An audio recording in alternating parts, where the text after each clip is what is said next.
des sous et des hommes. Notre invité aujourd'hui, Dominique Pliant, professeur Université Paris-Nord. Alors la première question, le premier point qui m'interroge plus que tout, ça concerne la mondialisation. Il faudrait peut-être revenir quelques instants sur le terme de mondialisation. Et quand on parle de mondialisation, en fait, on fait allusion à trois phénomènes. La mondialisation des échanges commerciaux, c'est-à-dire des échanges de biens et de services à travers le monde. La mondialisation des capitaux, c'est-à-dire le fait que l'argent peut circuler avec une grande facilité aujourd'hui à travers le monde, dans tous les pays. Et enfin, le développement mondial croissant des grandes firmes, celles qu'on appelle les multinationales. Oui, mais on a certes une définition, mais est-ce que c'est, comme je l'entends dire, un aboutissement inéluctable de l'évolution économique ? Non, naturel. Cette évolution n'est pas naturelle. En fait, la mondialisation, et soyons clairs, quand je dis mondialisation, je parle de la mondialisation actuelle, qui est la mondialisation libérale. Je m'en expliquerai plus tard. Eh bien, cette mondialisation-là, elle est le fruit de décisions politiques, de choix idéologiques, mus par des intérêts économiques bien précis. Oui, c'est-à-dire ? Eh bien, la mondialisation libérale est en fait, on peut la dater de la fin des années 70, au moment où le capitalisme était en crise. Le capitalisme était en crise parce qu'il y avait une chute des taux de profit des entreprises, il y avait de l'inflation qui a été exacerbée par les chocs pétroliers de 1974 et de 1979, et aussi il y avait un partage des richesses dans l'économie qui était relativement favorable aux salariés et qui à l'époque était dans une position de rapport de force relativement favorable. Et tout ceci, évidemment, ne plaisait pas vraiment aux grandes entreprises. Donc à la limite, c'est bien que ça se soit passé comme cela. Il y avait besoin d'assainir l'économie qui, effectivement, connaissait des problèmes graves en termes de croissance ralentie, d'inflation. En fait, ce qui s'est passé, c'est que ce sont les détenteurs de capitaux qui voyaient la rentabilité de leurs investissements baisser, qui ont fait pression pour redresser la situation. Ouais, ils ont fait comment ? Eh bien, on peut dater, d'abord donnons une date, au tournant des années 70, plus précisément, il y a eu un sommet de ce qu'on appelle le G7, groupe des 7 principaux industrialisés, dominé par les États-Unis, et à l'époque les États-Unis de Reagan, et la Grande-Bretagne de Thatcher. Et l'idée était de briser le rapport de force qui avait été favorable aux salariés jusqu'ici pour restaurer l'avantage, disons, aux détenteurs de capitaux. Et en fait, derrière tout ça, il y a une approche idéologique que nous appelons le néolibéralisme. C'est-à-dire qu'il faut faire reculer absolument l'État, l'emprise de l'État, l'emprise également des syndicats, des salariés en général, parce que du point de vue des entrepreneurs, des grandes entreprises en particulier, tous ces intérêts sociaux, économiques de l'État et des salariés bridaient la liberté des entreprises. Et donc, on a décidé de prendre des mesures. Alors, quelles étaient ces mesures ? Il fallait restaurer la concurrence, la libre concurrence. Il fallait donc libéraliser les mouvements de capitaux, donc supprimer le contrôle des capitaux. Il fallait libéraliser le commerce, supprimer les barrières douanières, par exemple. Il fallait, de manière générale, faire reculer l'emprise des États, par exemple en faisant baisser les impôts, moins de prélèvements obligatoires, privatiser les entreprises, rendre les entreprises donc au privé, réduire d'une manière générale l'ensemble des services publics. Et c'est quoi les bienfaits qui sont attendus de cela ? Eh bien, l'idéologie libérale nous dit qu'à partir du moment où le marché règne en maître dans l'économie, à partir du moment où les intérêts individuels sont ceux qui priment sur les intérêts collectifs, eh bien, on aboutit à un ordre dans lequel la somme des intérêts individuels permet, j'emploie un mot d'économiste, de maximiser l'intérêt collectif. Et c'est ça, c'est l'idéologie libérale. Les politiques, y compris des politiques de gauche, ont fait le choix d'une idéologie libérale. Tout à fait, c'est un gouvernement de gauche au cours des années 80 qui a été le champion de ce tournant. Vous pouvez donner une date ? La gauche est arrivée au pouvoir en France en 1981. À partir de 83, il y a eu un tournant qu'on a appelé le tournant Mauroy II, de la rigueur. Et ensuite, le gouvernement français, pris notamment dans les accords internationaux, notamment au niveau européen, avec la mise en place du marché unique des capitaux, à partir de 1990, a pris un certain nombre de mesures de libéralisation pour continuer la politique qui était menée par nos voisins. Des hommes de gauche qui font une politique libérale. Oui, je crois que le capitalisme est extrêmement intelligent et en fait les capitalistes sont très contents de trouver des hommes de gauche qui finalement sont en mesure de faire passer des idées qui sont typiquement des idées libérales et quelle que soit aujourd'hui, je dirais, la couleur politique des différents gouvernements qui se sont succédés depuis les années 80, il n'y a pas eu de changement notable dans ce domaine de politique. Donc la couleur politique du gouvernement en fait a peu d'importance, ce qui veut dire qu'il y a des forces économiques et financières supérieures aux forces au pouvoir des gouvernements politiques.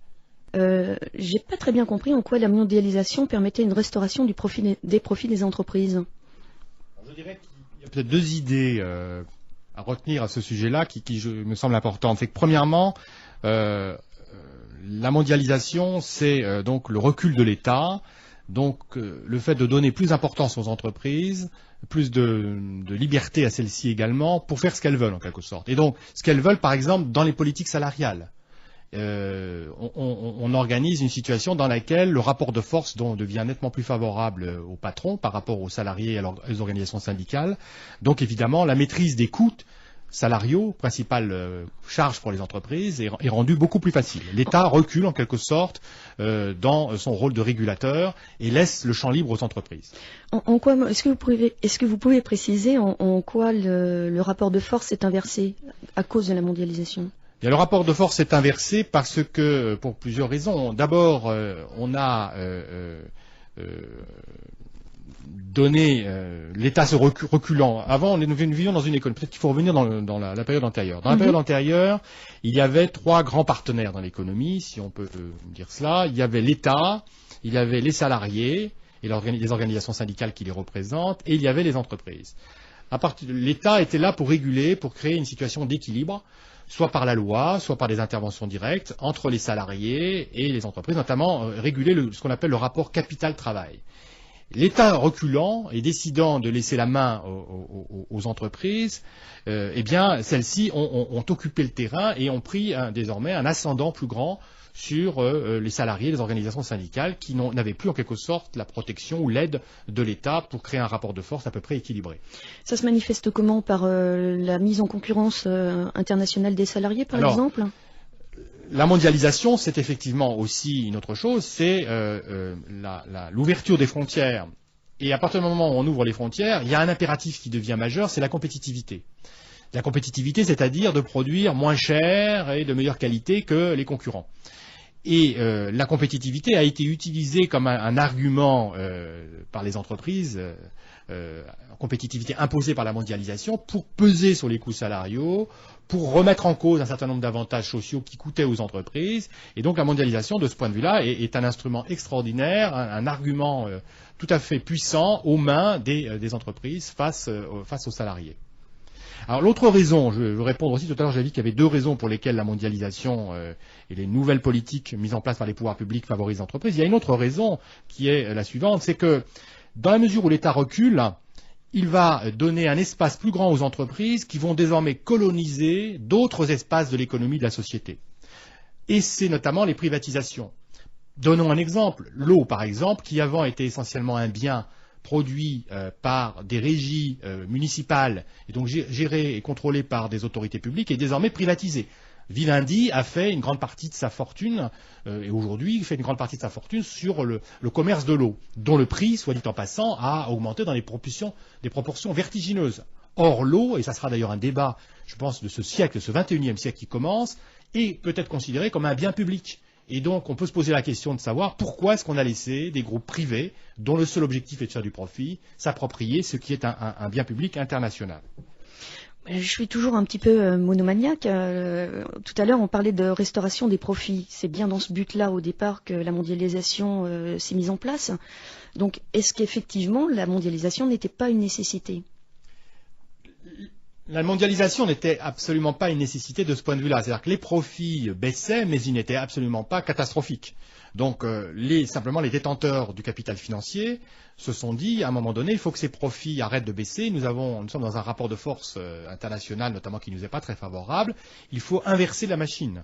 Et donc, c'est ce qui s'est passé, et créer un rapport de force donc beaucoup plus favorable aux grands groupes multinationaux, notamment, pour qu'ils restaurent leur compétitivité. Et aujourd'hui, nous sommes dans une situation où tous les grands groupes, je parlais de Vivendi, mais on peut en citer bien d'autres, sont des groupes qui réalisent des niveaux de profit jamais vus ou très peu vus dans l'histoire. Donc ils ont complètement gagné leur pari, et aujourd'hui on peut même dire qu'il y a des surprofits, c'est-à-dire que les profits vont bien au-delà de ce qui serait, dans un régime capitaliste, jugé normal pour la rémunération du capital. Quand tout à l'heure vous disiez que la chute des profits n'était pas catastrophique, je suis un peu étonnée parce que au tournant des années, je ne saurais pas trop dire, quand j'étais jeune, disons, un peu plus jeune, on avait l'air de dire que toutes les entreprises allaient se casser la figure incessamment sous peu et qu'il fallait absolument tous bien courber la tête pour essayer d'aider les entreprises à relever leur taux de profit, justement, enfin aller mieux. Il fallait mener des réformes, c'est clair, et en particulier réfléchir à une nouvelle organisation des entreprises.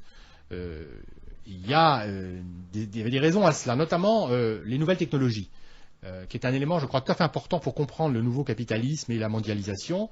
C'est qu'avec les nouvelles technologies dans le domaine de l'informatique, de la communication, du traitement de l'information, il y avait là un potentiel en termes d'organisation des entreprises tout à fait intéressant à exploiter, et il était donc souhaitable de mettre en œuvre ces technologies. Et on sait que ces nouvelles technologies ne portent leurs fruits que si elles vont de pair avec une nouvelle organisation des entreprises. Donc là, il y avait un potentiel, comme disent les économistes, un gisement de productivité important à exploiter. Donc ceci est tout à fait possible, et ça aurait été possible de le faire sans avoir une mondialisation aussi poussée et sans organiser le règne du tout marché dans l'économie, c'est-à-dire en maintenant une régulation publique relativement importante. Ce que je veux dire, c'est que la mondialisation, ni d'ailleurs les nouvelles technologies, ne sont des choses mauvaises en soi.